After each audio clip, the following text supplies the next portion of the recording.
views and opinions expressed in the following program are those of the program host and do not necessarily reflect or represent the views and opinions held by TCN TV Network Incorporated. Due to the social nature of this broadcasting channel, videos may contain content copyrighted by another entity or person. The TCN TV Network claims no rights to the said content. TCN TV Network cannot be held accountable for the copyrighted content. TCN TV Network is a messenger and sharer of information and strives to verify but cannot warrant the accuracy of copyrights or completeness of the information on this program.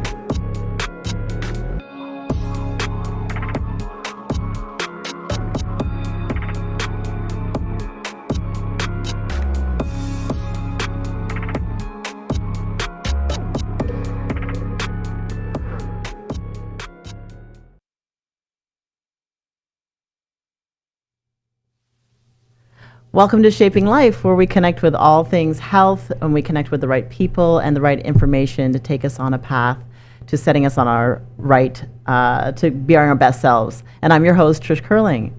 And today I'm so excited to welcome Miss Sherrell Moore-Tucker. Sherrell, I'm so happy to have you here today. Sherrell is managing partner of Sage Holistic Center. She's an author and speaker of trauma-informed educator who specializes in holistic stress management. She's an IREST Level 1 teacher informed by the teachings of Richard Miller and the IREST Institute. Sherrell is also registered with the National Yoga Alliance and Holy Yoga. Her specialties and studies include Holy Yoga, Hatha Yoga, Vinyasa Flow, Yin, trauma-sensitive yoga, restorative, and race-based traumatic stress injury informed by the teachings of Dr. Gail Parker.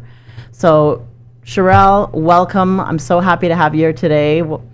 How are you doing today? I'm doing well. Thank you so much for having me on. Great, wonderful. Tell the audience where you're coming to us from. Yes, I'm in Upper Marlboro, Maryland. Wonderful. And I actually have family in Maryland, so maybe we can connect sometime. So I want to get right into this with you, Sherrell. Talk to us about, because, today we're going to be diving into a little bit about meditation, Christianity and yoga, which can be a very hot topic. And yes. I know you're the expert in this area. So talk to us about your religious journey. In my research, I found that you were a Christian as a teenager and then some things changed. So can you talk about that with us a little bit? Right. So I was definitely raised in the church. Part of my life raised Catholic, the other half more so Pentecostal, non-denominational. And at that time in my life, being a kid, you don't have, that wealth of wisdom at that age. And so based on my experiences with church and my own personal experience with God, my definition or how I view God was just very much someone that saw everything that I did wrong. And that left me in a state with being a recovering perfectionist. At that time, I was a budding perfectionist as a teenager. I felt like I couldn't really do anything right, and I questioned my path and my faith at that time. And so when I decided to go off to college, I made a conscious decision not to practice my faith any longer for the concern that I just couldn't do anything right. And during that time, I went off to college. A number of things happened, but ultimately I served in the Army. And during the time that I was in the Army, I dealt with some health challenges that put me back on the path to my faith in a different way than when I was a teenager. This is interesting. So was this the time that you discovered you had arthritis? Is that around the right time? Yes. Yes. Okay. So please tell us about that.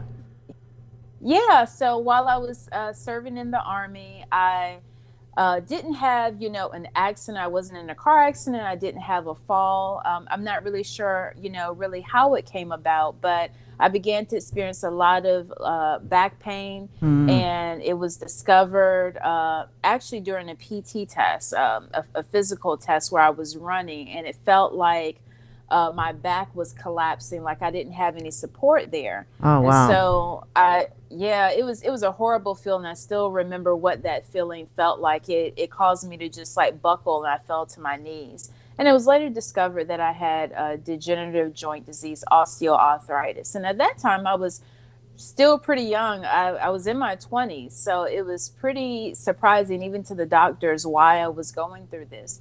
However, after doing my own research and reestablishing my own personal relationship with Christ, I believe that there are spiritual root causes to different things that kind of just show up in your body, whether you're dealing with unresolved issues, forgiveness, things of that nature that can manifest in the body. And I believe that that was what I was going through in Wow. that particular case. Absolutely. I was going to say, you were quite young, but then, I've seen you talk about this a little bit before as well in some of your interviews, where we talk about how trauma or these things, these challenges come up in our lives and then steer us in a new direction. So talk about the impact that had that steered you back towards your faith. Yeah, it had a huge impact because anytime you're dealing with any type of health challenge, in my experience, and maybe other people can identify, you almost feel helpless. Yes. It's something that happens and you feel like your own body that you don't have any control over. And that can actually lead to, various mental issues, depression, anxiety. And I felt some of that at a very young age. I was a very type A personality, pretty much had a lot of my life planned out. And when something, when there's a ripple in that plan and you have no control over it, it will definitely cause you to go within and find out what is your foundation. And I found at that time that I didn't have a foundation, but I knew that based on my experience as a child that I could always turn back to God. And that was a turning point for me that caused me to turn my attention back to Christ now as an adult and what that relationship looked like, what did it feel like, and I began to experience God in a new way as an adult. Wow, incredible. And is this, would you say, around the same time or very close after that you discovered yoga as well, or had you always been practicing? Yes. Okay. No, it was actually around the same time. Wow. I feel like God definitely has a sense of humor. So I would say within months of each other, I had gotten out of the military. I was living in the DC area and I started practicing yoga. I was going to a studio pretty regularly, but I was also in this space like, God, I really want to find myself in a good home church, where I can, be a part of community in my worship and my walk with Christ.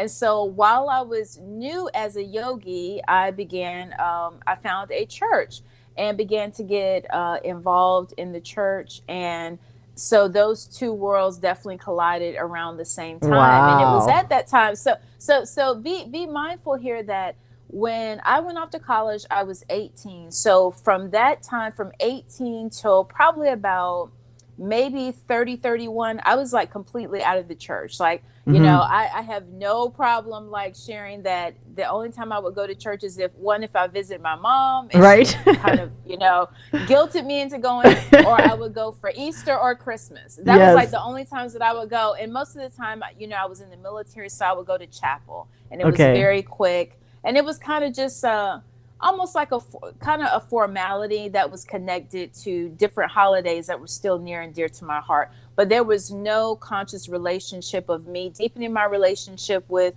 Christ or anything along those lines. So that's a huge time span from 18 to about 31. So of course, when I go into the church and I'm sharing my experience about yoga, that is when I first encountered, no, don't do it. Oh, what you're doing is demonic. What you're doing is new age. And I was like, oh my gosh, really? I didn't know this. Right. Because I had been out of the church for a while. So I had to kind of get accustomed to, I was kind of new in my relationship with Christ. I was very impressionable with, wanting to get things right this time and take my time in developing my relationship with Christ. So I will say that when I was told that from various leaders in the church, that I actually put the brakes on yoga for a minute. Okay. I would say maybe it was maybe about a few months to almost a year. I just wanted to self-study. I continued to grow in my relationship with Christ and as a Christian, as a disciple, I like to say. And I also did my research with yoga. And when I came out of that space of not necessarily listening to other people, but kind of just doing my own research, fasting and praying, I came to the resolve for myself that I could be a Christian and practice yoga at the same time. Wow. Now it may not look like what other people do, but it is something that complements my faith, and so that's kind of where I ended up. Ah, perfect segue. So when we come back, we're going to Yeah. talk a little bit more about how these two important aspects of your life really collided. And again, some of the controversy and some of the things that came up for you in a little bit more depth with your church and your Christianity experience. So we'll see you soon on Shaping Okay. Life.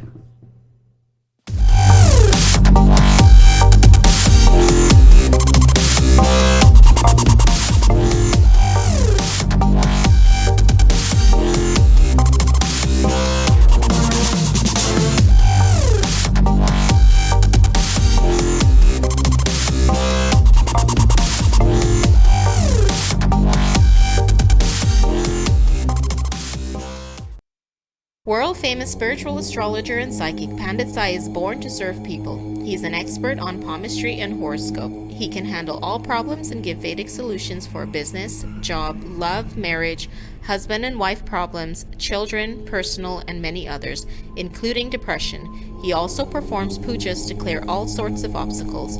Call Pandit Sai and see changes in your life now. 647-766-1419. Located at 2895 Derry Road, East Mississauga, Airport Road and Derry.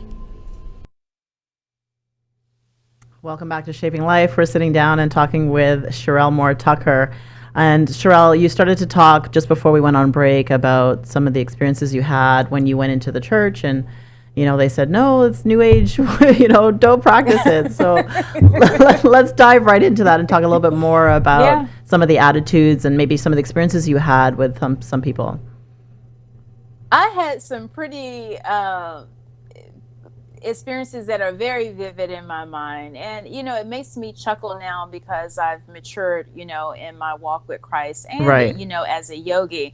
But yeah, I mean, I've had people to say, what you're doing. Once I decided that I wanted to teach, I began teaching yoga, and I was told by people, you're sending people to hell, you're leading people Wow. astray, you're leading people away from God. For a time, very early on, I would say it slowed down, but I would routinely get hate mail. People Hate would mail even. slide, Wow. yeah, people would slide into my DMs and, message me on Facebook and send me these, very elaborate videos about what they thought that yoga was and how it was contrary to God. People would send me articles and just really, just making a stance on the decision that I had made and how I was sharing it with others and how it was wrong. But what I've come to realize now, in the early stages, I kind of did a lot of arguing back and forth and feeling insecure Right. in my foundation and the choice that I had made. However, I've come to a place of great resolve and peace. And I share this with people that reach out to me, and they're like, Sherrell, how do you do it? Can you give me some tips? And I say, Yes. if you think that what I'm doing is leading people astray, I believe in the same God that you do. So I would ask you to pray that God shut me down. If this is not his will and this is not what he wants me to do, let's Right. both pray that he just say stop to this. And that usually really jars people, like, huh? That I don't argue that I don't argue back. I'm like, yes, I want to be in line with God's will. So, pray for me. Right. And people Wow. usually kind of don't really know what to say to that. I don't argue back and forth with people because I understand there's a difference between people truly being interested and wanting to learn Yes. how yoga has impacted my life and what it's about versus people that just want to argue their point. Yes. And they have there's no way that they're going to really receive what you have to say. And so I began to, discern what that energy feels like. And in those cases, I don't engage with those people. People that are truly interested, we have a very, very candid conversation. And if it's something that people feel convicted about, where they feel like the history of yoga and its ties to different cultures and belief systems is something that they really can't get over, then I suggest to them, don't do it. Right. If it's a personal conviction that you're going to feel guilty doing it with anything, you shouldn't do it. Absolutely. And nothing should have to compete with your relationship with Christ. If anything, they're tools to help you deepen your relationship with Christ and deepen your own personal relationship within yourself, your mind-body connection, a connection that I believe that God created and designed. And so I believe that there's a beautiful opportunity to deepen our self-awareness and to deepen our connection with our Creator. Ah, I love Yeah. that. Do you think Yeah. that attitudes have shifted though a little bit? Would you say now? I believe they're slowly shifting. I believe that some denominations, they've made a start stance against it, and it's probably not going to change, or it'll take a while to change. But yes, there are some.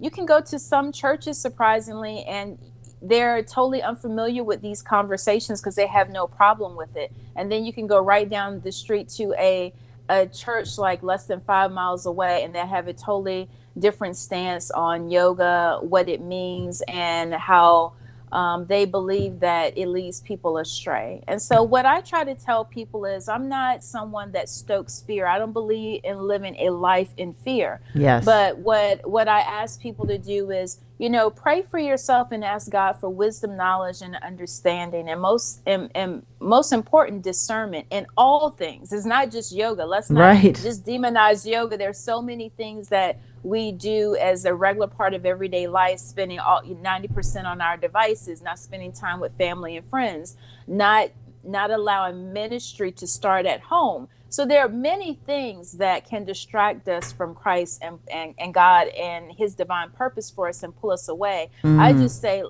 the number one culprit is not yoga, it's life in general. Yeah. And you need discernment, wisdom, and knowledge in all things that you do to stay connected to the Creator. Ah, that's beautiful, Sherrell.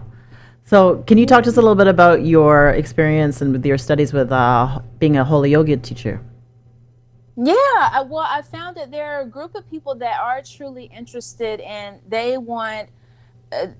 have an appreciation for yoga. They understand, the postures and what it means, and kind of a little bit maybe about the philosophy, but they say, I want to use the principles that I've learned in my Christian faith.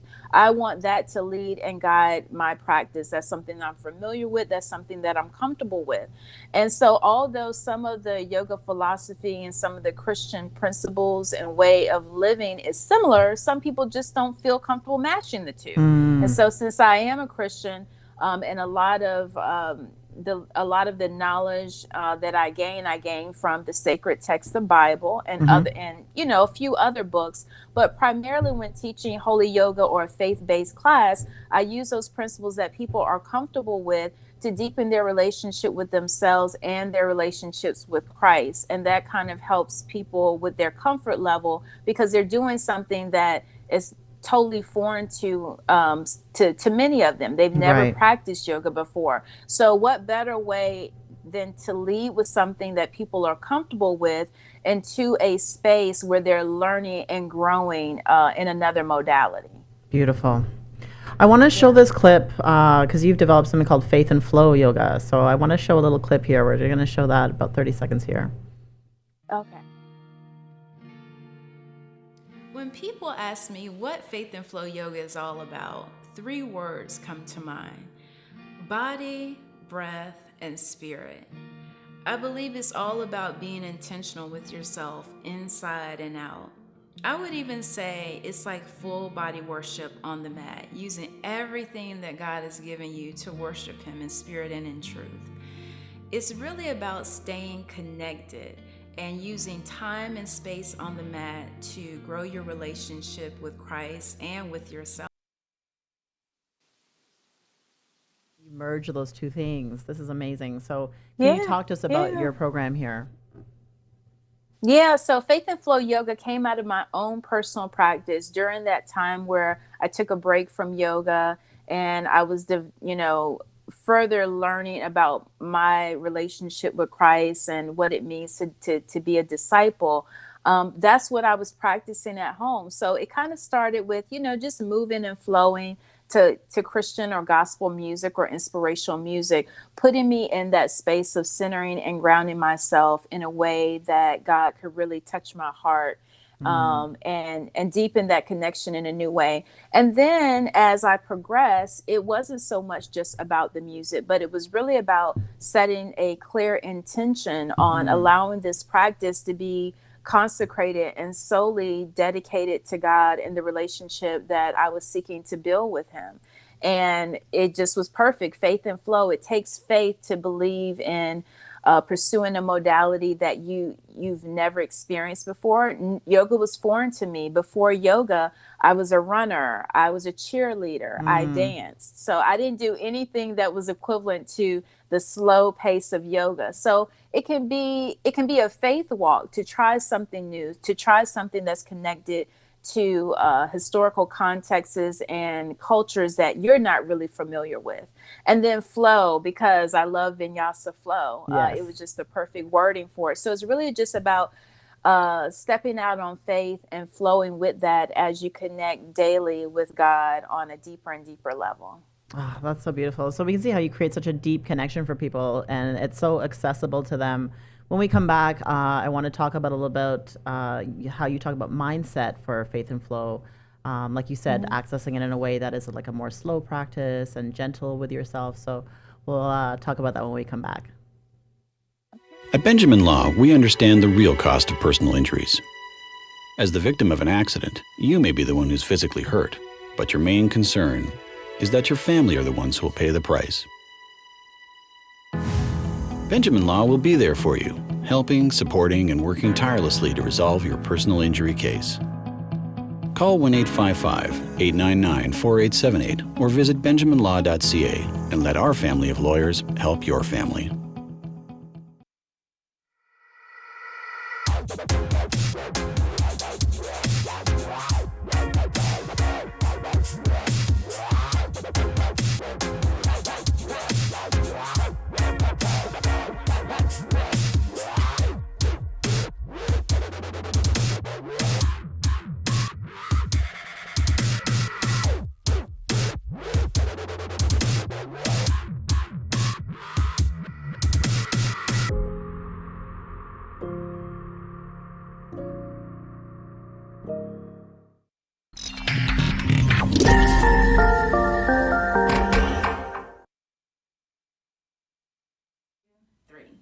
Hey everybody, welcome back to MindBody Faith, another session of Living Saved and Centered. My name is Sherrell Moore-Tucker, and today I want to share another key component of Faith and Flow Yoga. The next component of Faith and Flow Yoga is all about the mind.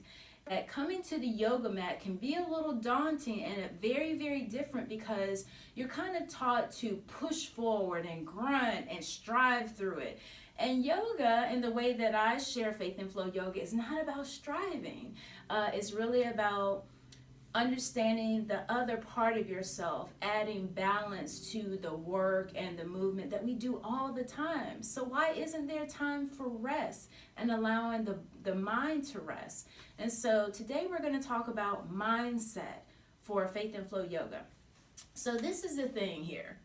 I laugh at I love that video. You phrase it so well. Oh gosh, I just tickle myself. I love it though, because you talk gosh. about that time for rest, right? Which is true. I mean, we can carry so much of that attitude about like, yes, I'm going to get this pose, let's muscle through this. So, but there's more than that. So talk about the mindset and the accessibility to rest. Right. One of the things that I learned as a teacher was that of course, there are groups of people that are very pose specific. They want to get the pose. They want to nail the pose. They want to conquer the pose, right? But there's also a group of people that are around my age range. I'm in my 40s, and people that have experienced life has been rough on them, and they are tired. Yes. They are truly tired. And so yoga is not necessarily something that they are seeking, all of these physical benefits from and conquering poses, but they just want an opportunity to slow down and rest. And so with Faith and Flow Yoga, it's a time to experience another attribute of God, who is our comforter, our healer. And in order to heal, you can't be on 10. You got to slow down. And so Faith and Flow Yoga is a great opportunity for people to slow down without guilt, because sometimes people feel when they're not doing something, when they're not striving for something, that they are not doing anything, that they are wasting time. But they are not wasting time. They are resting and finding healing through that connection with God. And so I think that there's been a shift with the number of people that are coming to yoga. It's not just a young person's modality anymore. Right. It's for everyone. It's for seniors. It's for people that are recovering from health challenges. It's for people that are just stressed out and dealing with anxiety, and they just need a quiet space to just kind of rest and just be without people pulling on them for 7-8 different reasons. Right. And so that has been a challenge for me as well, because when I started teaching yoga, I started teaching power and hot yoga. And after teaching that for a number of years, I probably say I stepped away from it maybe about 3 years ago. Okay. It was very hard for me to step away, because there are lots and lots of people that want to strive and get a pose, that want to grind through it. Yes. And I heard God very clearly say to me one day during my hot yoga class, I don't need for you to teach people how to do more. I need for you to show them how to relax. And I was just like, no, I'm not receiving that, God. I don't want to hear that. Nobody's going to come to a class where they're just breathing slow and moving slow. Right. And he said it again very clearly. And I could not go against my conscience, my spirit. And so it took me a few weeks, but eventually I let the studio owner know that I won't be teaching, these power type hot yoga classes anymore. And since that time, I've been on the path of moving forward with teaching communities that are dealing with trauma, people that need to slow down, that are not just relying on yoga for the physicality, but the psychological, the physiological benefits of just finding rest and knowing that it's not just about a pose, but it's about creating the experience for the student where they can truly find rest and process emotions. If they need to cry on the mat, it's okay, and it's a safe space to cry. If something comes up where they're just laughing and they don't know why, it's a safe space to process what that laughter means. And so it goes beyond the pose. I look at myself as a facilitator offering an experience, an opportunity to learn more about yourself, to rest, and to rest in the arms of God. Oh, I have goosebumps because I couldn't agree with more with you. I'm definitely guilty of that, wanting to muscle through. Definitely sometimes. It's okay sometimes. We just need balance. We just need balance. Exactly. That's exactly what I was going to say. You just have to find that balance. When I did my restorative training too, I thought, oh, this is just the most beautiful thing. And like you said, the experience. So to be able to offer that is beautiful. You had a retreat in Grenada some time ago as well for Faith and Flow. Talk about that.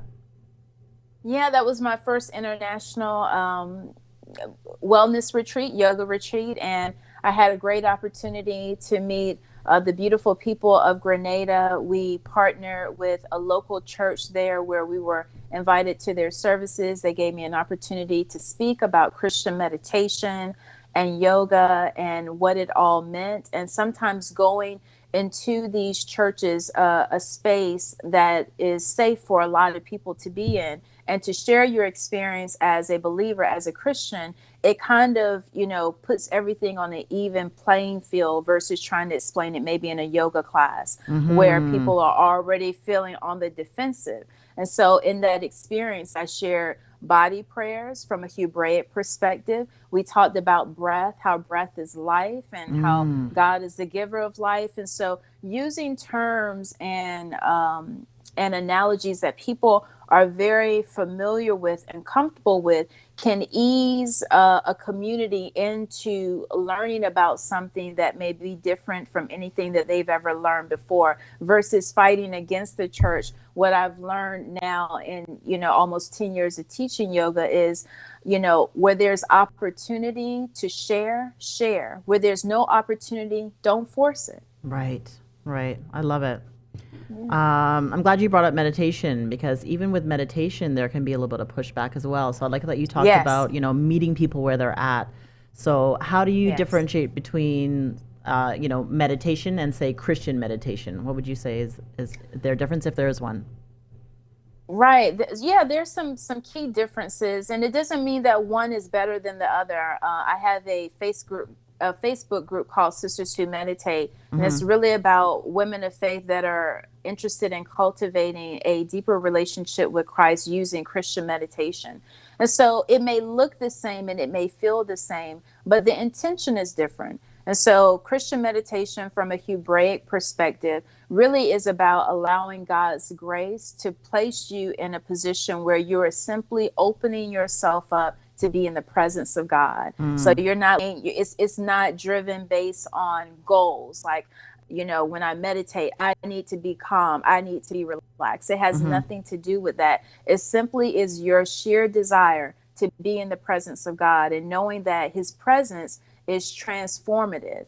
And whatever that transformation brings in your life, whether it happens during that meditation session, whether it's 2 weeks or a month from now, that is something that is going to develop your character and draw you closer to Christ. So it's more so about God's presence. The breathing patterns and different things like that, you can still teach that, but it's not the same as like mindfulness and other types of meditation where it's focused on what I get out of it.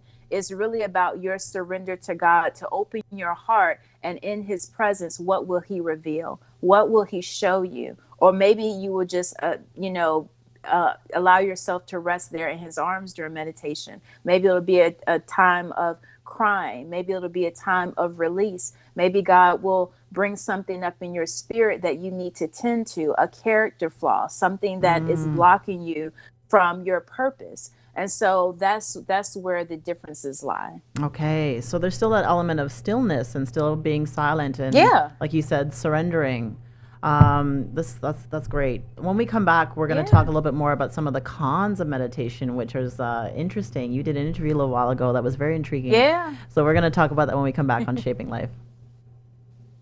World-famous spiritual astrologer and psychic Pandit Sai is born to serve people. He's an expert on palmistry and horoscope. He can handle all problems and give Vedic solutions for business, job, love, marriage, husband and wife problems, children, personal, and many others, including depression. He also performs pujas to clear all sorts of obstacles.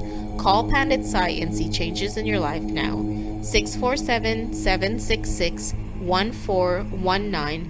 Located at 2895 Derry Road, East Mississauga, Airport Road and Derry. Are you retiring smart?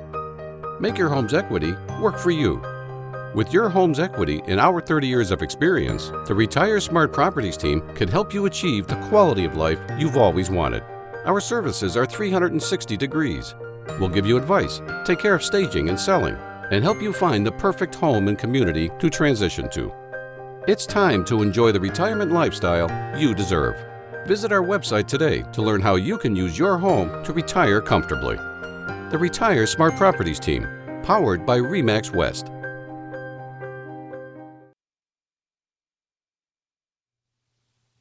Welcome back to Shaping Life. We're talking with Sherrell Moore-Tucker, and oh man, we're getting some good information here about Christianity and yoga, meditation. And as I mentioned before we went to break, you had a really good interview on Good Morning Washington with Adriana Hopkins and you mentioned you talked about some of the cons of meditation. And when I saw that, I thought, what? Cons of meditation? Let's think about that, or let's talk about that. So I'm going to show a clip of what you said here. Okay. So I see this in many classes when I started teaching yoga. Some of the triggers could be, one, the atmosphere. Low lighting can send someone into a tailspin or a flashback. Different scents. Sometimes yoga classes and meditation rooms have different aromas and different essential oils or incense that are being burned. That can be a trigger. And also the person that's leading the meditation practice, depending on what they're leading you through. They may be leading you through some things that may come up in your subconscious mind that maybe you weren't aware of, some memories that are coming up for you. And if you don't have the tools to deal with those types of things, it can leave you with an experience that you may not want to return to a meditation group. So key. Like when you said that, I was like, that is bang on. Like, absolutely. Of course, it seems so obvious after you say it, that of course these things can maybe trigger something. So can you please talk about that, expand on that? Yeah, absolutely. Anything dealing with the mind, not saying that yoga doesn't fall into this category, but in particular, when leading someone through a meditation, I think as meditation teachers, as wellness professionals, we have to really get clear about our intention and make sure that we are really equipped to deal with all different types of communities and what they're going through, and really educate people on the onset of what meditation really is. We do a great job here in the United States of highlighting meditation.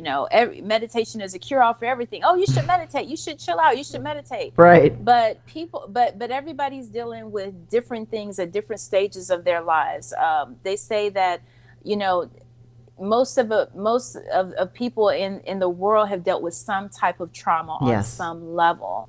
And so when you talk about trauma and meditation, you have to be mindful that there are going to be some people, even if it's a small percentage, that aren't going to have the best experience. It could be due to the fact that they were expecting one thing and something else came up for them. It could be that they were triggered and that left them with a bad experience.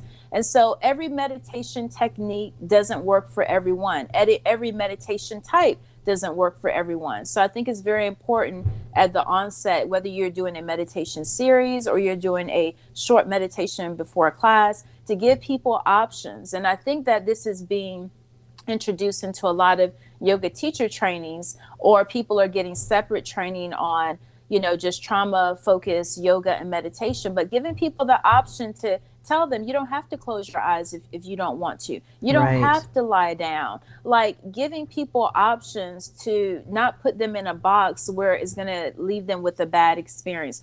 Even those simple things, maybe not dimming the lights as low as you would in maybe your normal classes. If you see that there's someone that's new there, taking them off to the side, asking them what has been their meditation experience. Have they ever tried it before? Is there anything that you should be aware of? Do they have any concerns about meditation? All that comes into play with someone's experience. So yes, there are truly cons to meditation, as well as pros. And we just have to be a little bit more responsible with that, because you're talking about leading somebody down a path through their subconscious mind where things that have been repressed could come up. And although we are not doctors, we can't treat, diagnose, or cure, we can be well equipped with tools and techniques to be able to deal with if someone has a bad experience, to talk to them about it, to provide them with additional tools, maybe to a therapist or someone else, because we don't have all the answers on the mat. That's right. When it comes to meditation or yoga. That's right. I love it. So can you talk to us more too then about trauma-informed yoga? I mean, I would imagine obviously the same sensitivities go into that, right? Like you said, providing those options. And so let's talk about that. Yeah, trauma-sensitive yoga, is really yoga where it's not so much a focus on the asana, and also being very mindful of the type of postures that you're choosing. I look at trauma focused or centered yoga is more so about the experience and helping to guide someone through a process. Now, the trauma, it automatically, when you say trauma, some people, their mind automatically goes to childhood trauma, abuse, PTSD. But no, it could be trauma such as dealing with a health challenge, your own health challenge. dealing with parents, ailing parents, or someone that you are a caregiver for can be traumatic. Anything that it shifts your norm can be traumatic. Yes. Moving to a brand new city where you have no family or friends or no support system can leave you very lonely and feeling traumatized. Absolutely. So these types of classes are really designed to help people really recognize that there's trauma there and to help them with the process. So lying down, maybe in bound angle pose with the soles of the feet together may not feel very nice and soothing to someone that is holding things in their center, right? You may want to work up to that. And so it's really about being more mindful of the poses. It's not just putting a flow together and, oh, this looks pretty or this feels good. But what are some poses that can help people to get in tune with their senses, their intuition, from lighting to whatever aromatherapy you may have in the atmosphere, your language? All of that is at a heightened sense of awareness when teaching trauma-sensitive yoga. And so what do you think some of the changes have happened, or what have you witnessed or experienced with people who have been able to go through this process, experience yoga in this way? What positive changes have you seen in their lives?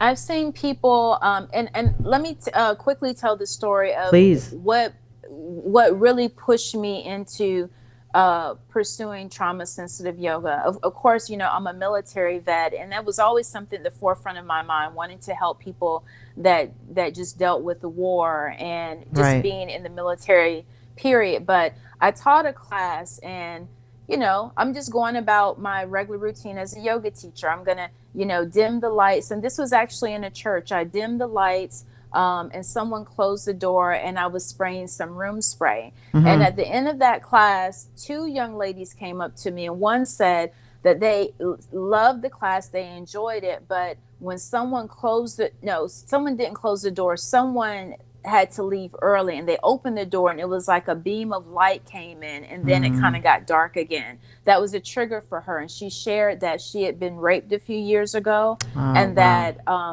the room spray was also a trigger because something was sprayed in her face, and she went down, and that's when she was raped, and it was dark.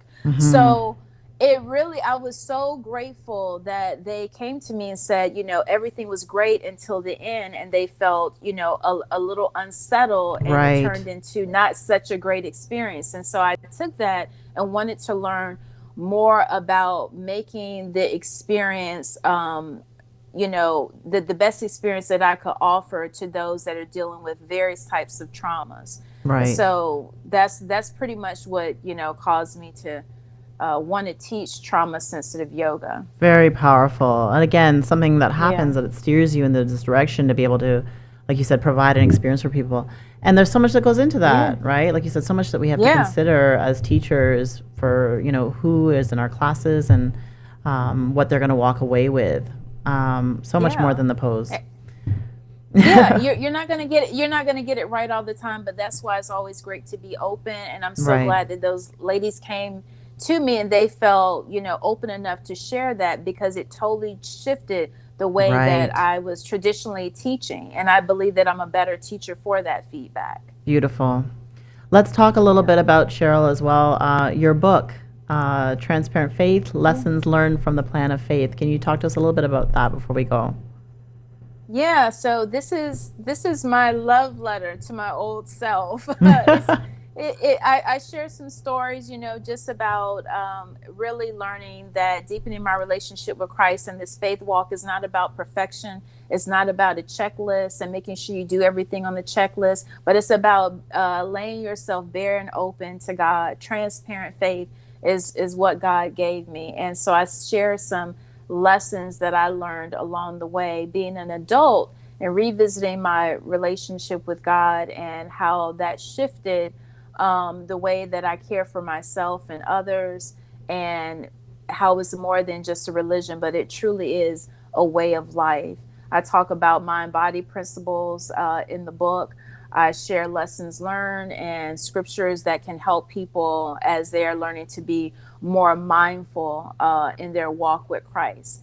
And one of the reasons that I wanted to share the book is also because I had like an awakening, as a child, I was raised in the church, and I guess somewhere along the way I kind of made a choice. But I look at Transparent Faith and being an adult, I made a choice to follow Christ, to dedicate my life to God, and everything that I do is in honor of God in some shape or form. It's not that I get it right all the time. It's not about being Right. perfect, but it's about being transparent enough to grow and to learn and to evolve as a person. And so that's really what the book is about. Oh, so beautiful. So I know we can find that on Amazon. So Yes. please, everybody get it out there and check out Sherrell Moore-Tucker on Amazon for her book.